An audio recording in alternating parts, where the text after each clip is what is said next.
किया है। रेवेन्यू बढ़कर जो आया है वो 3740 करोड़ से बढ़कर 4129 करोड़ के आसपास आता हुआ। तो नंबर्स दोनों ही दरअसल बीट है। स्टॉक लगभग धीरे धीरे करके अपनी चाल को और मजबूत करता हुआ क्लोजर टू 1% के गेन्स देखने को मिल रहे हैं। गाबा साहब, टेक्निकली पहले तो एक टेक चेक दीजिए। कंस्ट्रिंग स्टॉक काफी टूटा है हाल फिलहाल की कंट्रोवर्सी के मद्देनजर। इन लेवल्स पर क्या व्यू है? नतीजे अच्छे और उम्मीद से बेहतर।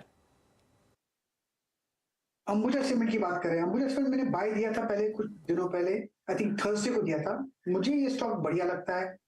ऑल टाइम बाय 598 है। टेक्निकली जो जगह है बाउंस करने की अराउंड 310 की करीब थी, वहां से बाउंस मिला है। 4 दिन का एक अपमूव मिला है हमको अंबुजा सीमेंट में। इस पे अगर डिप्स मिलती है बाइंग अपॉर्चुनिटी रहेगी। एक बार ये 412 पार कर लेगी तो मैं कहूंगा the worst is over. Actually मुझे लगता है द वर्स्ट इज ओवर। अगर नीचे और भी जाता है तो 315 तक जा सकता है, उससे ज्यादा नहीं लगता मुझे, लेकिन लगता है वो नहीं जाएगा। अगर डिप मिलता है अंबुजा सीमेंट में तो बाइंग अपॉर्चुनिटी रहेगी। तो मेरे ख्याल से it's a buy on dips Ambuja cement.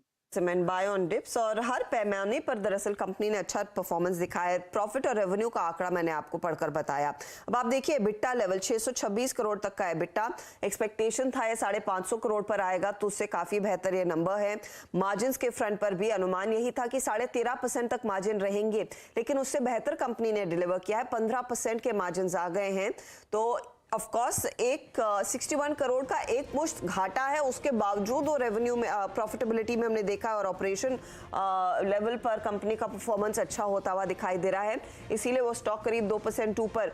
Perhaps in core numbers की जो क्षमता है, यही मार्केट में इस स्टॉक की तरफ ज्यादातर जानकारों को पॉजिटिव रख रही थी। Mayuresh, Totally. And in fact, I just press release उनकी presentation देख रहा हूँ. I'm not completely gone through that, but in fact, volume growth भी quarter on quarter 7% से बढ़ी है. If I'm not mistaken, that is what the release is saying at this point of time. हाँ, at 13.7 MTP. you're right. Cost control achieve किए और EBITDA margin में एक अच्छा expansion हुआ है. They are expecting cost controls to go even further. जो मैं पढ़ रहा हूँ अभी press release से. तो yes, I think prima facie numbers are looking good. Management commentary क्या किया जाएगा? डिटेल्स आएंगे मैनेजमेंट कमेंट्री में, लेकिन नंबर्स अच्छे और वो स्टॉक इसीलिए लगभग 1 से 2% अब आ चुका है।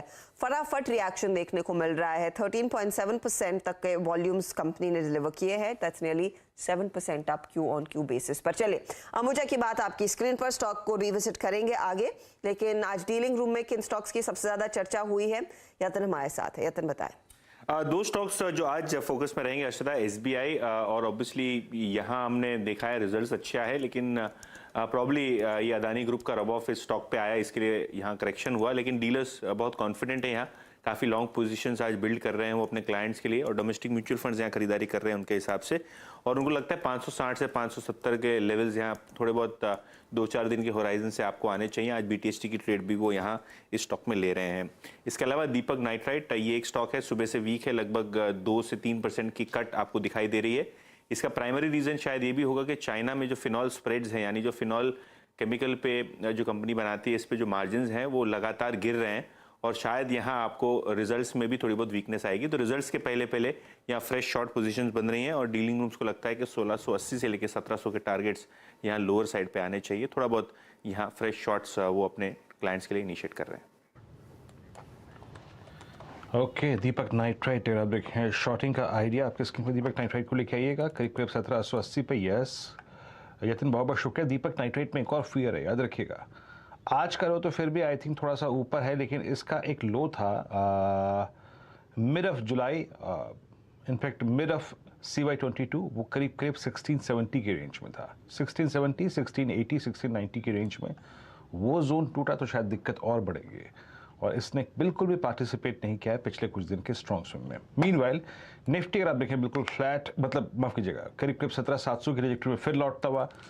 मात्र अगर आप इस कार्यक्रम के दौरान इसका बिहेवियर देखें ना, हमने कार्यक्रम की शुरुआत की थी 17,710 पे, यही व्यू रखा था कि नीचे 17,660, 17,770 एक स्ट्रॉन्ग सपोर्ट के तौर पे काम करेगा।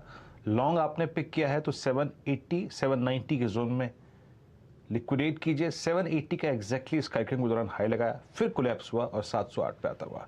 And same is the case with Nifty bank. लेकिन अगर किसी ने इस आखिरी के 15 मिनट में बहुत अच्छा स्विंग दिया है तो अभी जो रिजल्ट्स हर्षता पड़ रही थी अंबुजा